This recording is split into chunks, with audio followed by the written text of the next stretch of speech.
Ada dua ibadah yang sangat baik dikerjakan, yang diamalkan, yang dilaksanakan oleh umat Islam pada hari ini. Apa dia? Yang pertama ibadah haji, dan yang kedua adalah ibadah kurban. Kaum muslimin jamaah salat Id rahimani wa rahimakumullah, ibadah haji, para al-hujjaj yang sedang melaksanakan haji di Makkah Al-Mukarramah, mereka sejak kemarin berkumpul bersama, wukuf di padang Arafah. Mereka melantunkan kalimat yang sama, ucapan yang sama, zikir yang sama, bacaan yang sama, talbiyah yang sama, guna untuk membuktikan sebagai tunduk rasa taat mereka kepada Allah Subhanahu wa taala.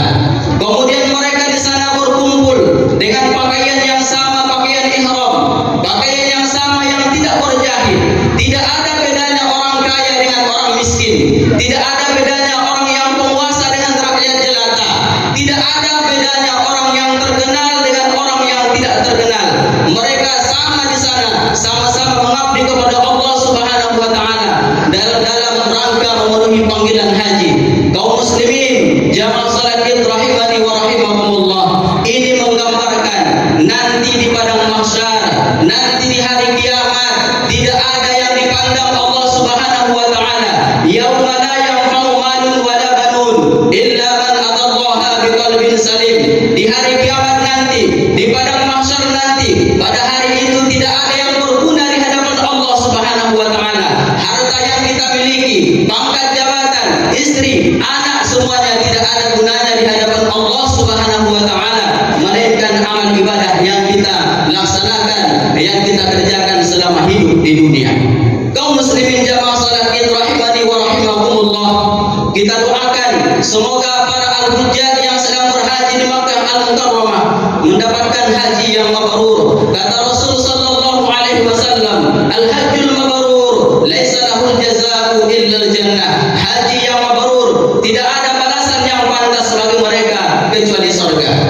Faman hajja lam yarfus wa lam yafsuq raja'a ila baitihi raja'a kama waladathu ummuh. Orang yang pergi haji, orang yang melaksanakan haji, kemudian dia tidak melakukan kemaksiatan di sana, dia tidak melakukan kefasikan di sana, raja'a, kemudian dia kembali ke kampung halamannya kama waladathu ummuh, seperti anak yang baru dilahirkan. Kaum muslimin jamaah salat Idul Adha yang dirahmati Allah Subhanahu wa taala. Kemudian ibadah yang kedua adalah ibadah kurban.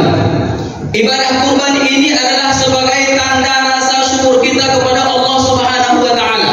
Betapa banyak nikmat yang Allah taala berikan kepada kita. Apa dia nikmat yang Allah taala berikan kepada kita? Sudah tergambar dalam Al-Qur'an, surah salah satu yang sangat pendek dalam Al-Qur'an, Inna a'tainakal kautsar. Sesungguhnya kami telah memberikan kepada kalian nikmat yang banyak, kata Allah Subhanahu wa taala. Kemudian berapa banyaknya? Berapa besar banyaknya nikmat yang Allah taala berikan kepada kita? Allah taala gambarkan lagi di surah yang lain, wa in ta'uddu ni'matallahi la tuhsuha. Kalau kita ingin menghitung nikmat Allah Subhanahu wa taala, la tuhsuha, itu tidak bisa akan kita hitung. Kaum muslimin jamaah salat Jumat, jamaah salat Id rahimani wa rahimakumullah, kata Allah Subhanahu wa taala dalam Al-Qur'an, "Lau kana al-bahru midadan li kalimati rabbi, lanafida al-bahru qabla an tanfada kalimatu rabbi." Jikalau seandainya lautan kita jadikan tinta untuk mencatat semua nikmat yang Allah taala berikan kepada kita, lanafida al-bahru qabla an tanfada kalimatu rabbi, niscaya adalah kering lautan tersebut sebelum tertulis semua nikmat yang Allah taala berikan kepada kita. Alhamdulillah, pada pagi hari yang berbahagia ini, kita langkahkan kaki kita ayunkan tangan kita datang ke masjid yang mulia ini guna bermunajat kepada Allah Subhanahu wa taala, melaksanakan salat barakah, salat sunnah Idul Adha sebagai rasa tanda syukur kita atas nikmat yang Allah taala berikan kepada kita. Namun demikian, tidak cukup salat sunnah untuk bukti rasa syukur kita kepada Allah Subhanahu wa taala. Tidak cukup salat fardu yang kita laksanakan sebagai tanda rasa syukur kita kepada Allah Subhanahu wa taala. Alhamdulillah, ada saudara-saudara kita yang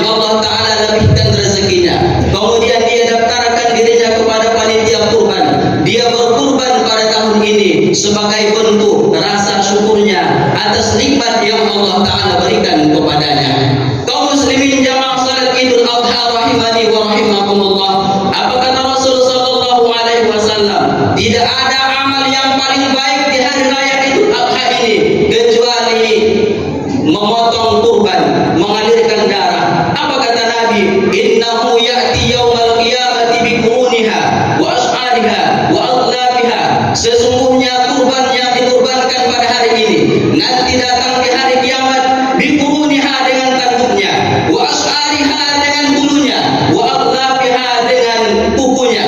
Ini datang nanti di hari kiamat, tanduknya datang, bulunya datang, kukunya datang, bersaksi di hadapan Allah Subhanahu wa taala bahwa yang berkurban pada hari ini telah menyisihkan sebagian hartanya di jalan Allah sebagai bentuk rasa syukurnya atas nikmat yang Allah taala berikan kepadanya.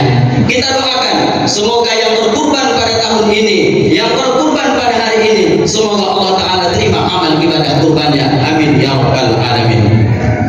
Kaum muslimin jamaah salat Idul Adha rahimani wa rahimakumullah, bahwa ibadah kurban ini adalah mengingatkan kita kembali betapa luar biasanya perjalanan hidup Nabi Ibrahim alaihissalam yang mengandung banyak hikmah di dalamnya, banyak pelajaran yang bisa kita ambil dari perjalanan hidup dari Nabi Ibrahim alaihissalam. Sampai-sampai beliau ini adalah sebagai uswatun hasanah bagi kita, suri tauladan yang baik bagi kita. Apa kata Allah Ta'ala dalam Al-Quran? Laqad kanat lakum uswatun hasanatun fi Ibrahim walladzina ma'ahu. Sungguh telah ada suri tauladan yang baik bagi kamu, sungguh telah ada contoh yang baik bagi kamu pada Nabi Ibrahim alaihissalam dan orang-orang yang bersamanya. Kemudian timbul pertanyaan, apa kiranya contoh yang kita bisa jadikan dari Nabi Ibrahim alaihissalam? Apa pelajaran yang bisa kita ambil dari sejarah perjalanan hidup Nabi Ibrahim alaihissalam? Paling tidak ada dua. Yang pertama, Nabi Ibrahim alaihissalam mengajarkan kepada istrinya untuk taat kepada Allah Subhanahu wa taala dan patuh kepada suaminya. Kenapa demikian? Sudah digambarkan dalam Al-Quran ketika Nabi Ibrahim alaihissalam awal mulanya tinggal di Irak, kemudian pindah ke Palestina. Tidak lama kemudian datang perintah Allah Subhanahu wa taala untuk pindah ke Makkah, membersihkan Ka'bah, membersihkan rumah Allah Subhanahu wa taala. Yang pada saat itu Ka'bah itu kosong, Makkah itu kosong, tidak ada orang yang menghuninya, tanahnya tandus, gersang, tidak ada kehidupan di sana, tidak bisa tanaman tumbuh di atas tanah. Kenapa? Karena gersang, karena tandus. Namun demikian karena perintah Allah Subhanahu wa taala, istrinya patuh kepada suaminya dan kepada Allah Subhanahu wa taala. Apa kata Allah? Wa ahidina ila Ibrahim wa Ismaila an tahhira baitiya lit-ta'ifina wal 'akifina war ruk'is sujud. Dan kami janjikan kepada Nabi Ibrahim dan Nabi Ismail alaihissalam untuk membersihkan rumahku, kata Allah, untuk orang-orang yang tawaf, untuk orang-orang yang i'tikaf, untuk orang-orang yang rukuk dan sujud kepada Allah Subhanahu wa taala. Tidak lama kemudian mereka pindah ke Makkah yang pada saat itu tidak ada orang di sana. Tanah tandus gersang, tidak ada kehidupan di sana. Karena ini perintah Allah dan perintah suami, istri harus ikut karena taat kepada suaminya. Apa yang pelajaran yang bisa kita ambil dari sini? Bahwa istri solehah, kata Nabi Sallallahu Alaihi Wasallam, al-mar'at ad-dunya mata'u. Dunia ini adalah perhiasan. Wa khairu mata'iha al-mar'atu salihah. Dan sebaik-baik perhiasan dunia adalah istri yang solehah. Istri yang solehah adalah yang taat kepada suaminya, yang tidak pernah membangkang kepada suaminya, yang patuh kepada suaminya, yang selalu melayani suaminya. Ini adalah ciri-ciri istri solehah. Kata Nabi, yang apabila istri solehah ini amalannya 5, 4, kemudian diamalkan, insya Allah masuk surga. Apa kata Nabi? Idza sallat khamsaha wa shamat syahraha wa hafizat farjaha wa ta'at zawjaha dakhala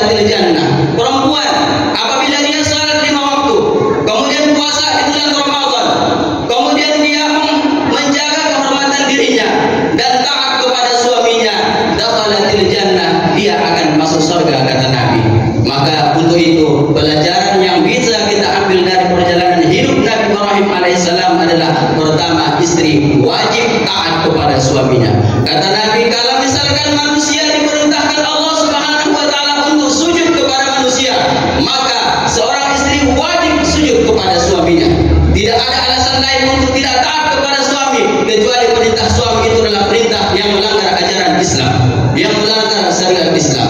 Untuk itu pelajaran yang bisa kita ambil yang pertama adalah istri wajib taat kepada suaminya. Kemudian yang kedua adalah hikmah yang bisa kita ambil dari perjalanan Nabi Ibrahim alaihissalam. Nabi Ibrahim alaihissalam mengajarkan kepada anaknya untuk taat kepada Allah dan taat patuh kepada orang tuanya. Kenapa demikian? Kita mungkin sudah banyak mendengar sejarah Nabi Ibrahim alaihissalam. Nabi Ibrahim alaihissalam selalu berdoa kepada Allah Subhanahu wa taala. Apa katanya? Rabbi habli minas shalihin. Ya Allah, karuniakanlah kepadaku anak yang saleh. Berhari-hari, berminggu-minggu, berbulan-bulan, bahkan bertahun-tahun doa ini dipanjatkan kepada Allah Subhanahu wa taala. Namun dikabulkan ketika usia sudah berumur 85 tahun. 85 tahun baru Allah taala kabulkan doanya. Allah taala berikan anak yang saleh yang bernama Nabi Ismail alaihissalam. Nabi Ismail alaihissalam tumbuh dengan baik, dengan ajaran yang baik, dengan didikan yang baik. Kemudian ketika sudah berumur 11 tahun, datang perintah Allah Subhanahu wa taala, "Walamma balagha ma'ahu as-sa'ya." Ketika usia Nabi Ismail alaihissalam sudah mulai beranjak dewasa, sudah mulai bisa diajak diskusi, sudah mulai bisa diajak kerjasama, sudah bisa mulai membantu orang tuanya. Tiba-tiba Nabi Ibrahim alaihissalam bermimpi dalam tidurnya, "Ya bunayya, inni ara fil manami anni azbahuka fanzur madza tara." Wahai anakku tercinta, wahai anakku yang tersayang, inni ara fil manami, saya melihat dalam tidurku, anni azbahuka, saya akan menyembelihmu, fanzur madza tara. Coba pikirkan bagaimana pendapatmu. Apakah dengan tawaran Nabi Ibrahim alaihissalam Nabi Ismail menolak? Apakah tawaran Nabi Ibrahim alaihissalam Nabi Ismail tidak mau? Kita lihat jawabannya.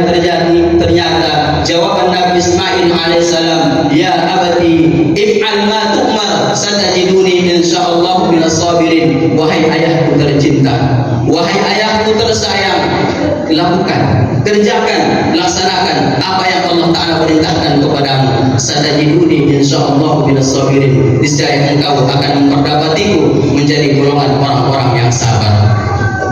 Kaum muslimin jamaah salat Idul Adha rahimani wa rahimakumullah. Nabi Ibrahim alaihissalam berhasil mendidik anaknya menjadi anak yang saleh, yang taat kepada Allah, yang taat kepada Rasul, dan patuh kepada orang tuanya. Yang menjadi pertanyaan pada hari ini adalah, sudahkah kita didik anak-anak kita dengan baik? Sudahkah kita didik anak-anak kita dengan baik? Sudahkah kita ajarkan anak-anak kita sholat?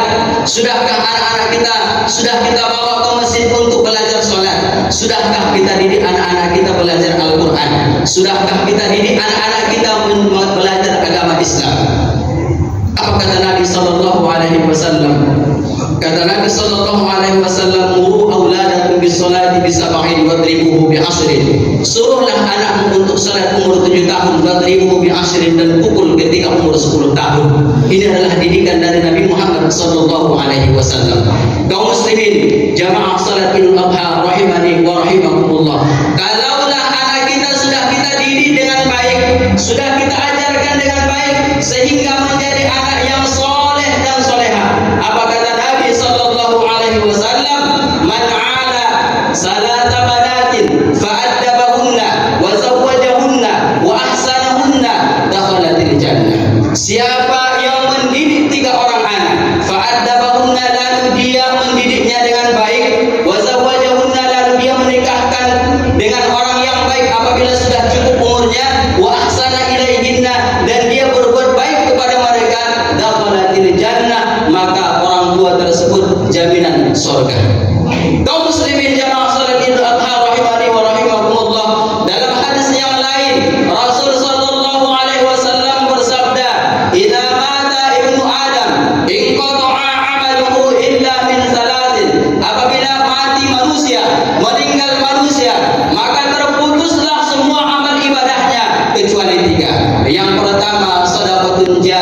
sedekah yang bermanfaat, satu saksemen yang kita infakkan ke Masjid Nurul Huda, insya Allah akan menjadi penolong bagi kita nanti di hari kiamat di padang mahsyar, insya Allah.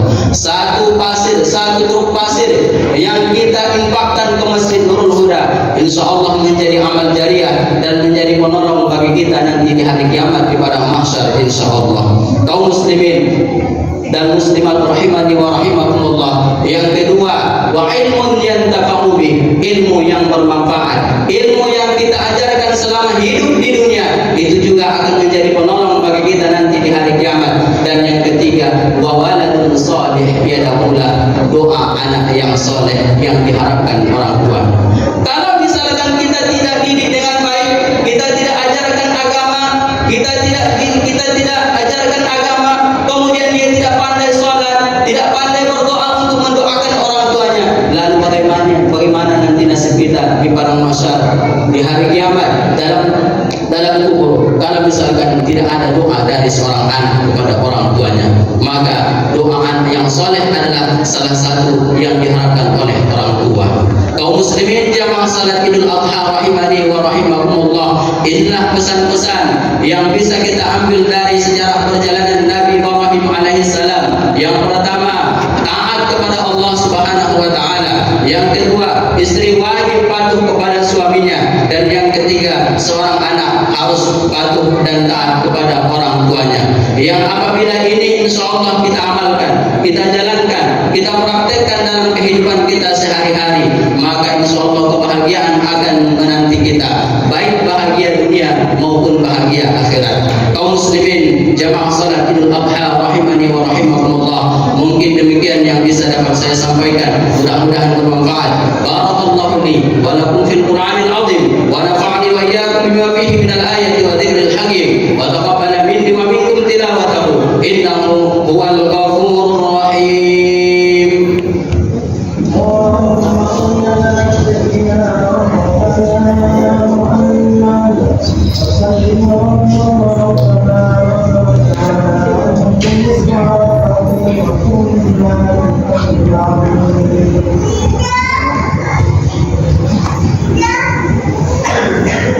Allahu Akbar, Allahu Akbar, Allahu Akbar, Allahu Akbar, Allahu Akbar, Allahu Akbar, Allahu Akbar, walillahil hamd.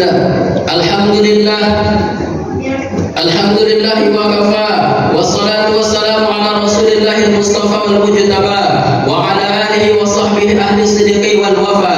Ashhadu an la ilaha illallah wahdahu la syarika lah wa ashhadu anna Muhammadan 'abduhu wa rasuluhu alladzi la nabiyya wa rasula ba'dah.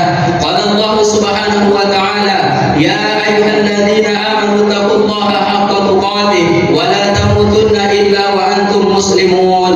Wa qala subhanahu wa ta'ala fi ayatin ukhra, inna Allaha wa malaikatahu yusalluna 'alan nabi ya ayyuhalladzina amanu sallu 'alaihi wa sallimu taslima. Allahumma salli 'ala sayyidina Muhammad wa 'ala ali sayyidina Muhammad kama sallaita 'ala sayyidina Ibrahim wa 'ala ali sayyidina Ibrahim wa barik 'ala sayyidina Muhammad wa 'ala ali sayyidina Muhammad kama barakta 'ala sayyidina Ibrahim wa 'ala ali sayyidina Ibrahim fil 'alamin innaka Hamidum Majid. Allahumma ighfir lil muslimina wal muslimat wal mu'minina wal mu'minat al ahya'i minhum wal amwat innaka 'ala kulli shay'in qadir. Rabbana hab lana minas salihin, Rabbana hab lana minas salihin, Rabbana hab lana minas salihin, Rabbana hab lana min azwajina wa dhurriyyatina qurrata a'yun waj'alna lil muttaqina imama. Rabbana taqabbal minna ya Allah du'aana innaka antas samiul alim wa tub 'alaina ya Allah innaka antat tawwabur rahim. Rabbana zalamna anfusana wa in lam taghfir lana wa tarhamna lanakunanna minal khasirin. Rabbana atina fid dunya hasanah wa fil akhirati hasanah wa qina adzabannar. Walhamdulillahi rabbil alamin. Assalamualaikum warahmatullahi wabarakatuh.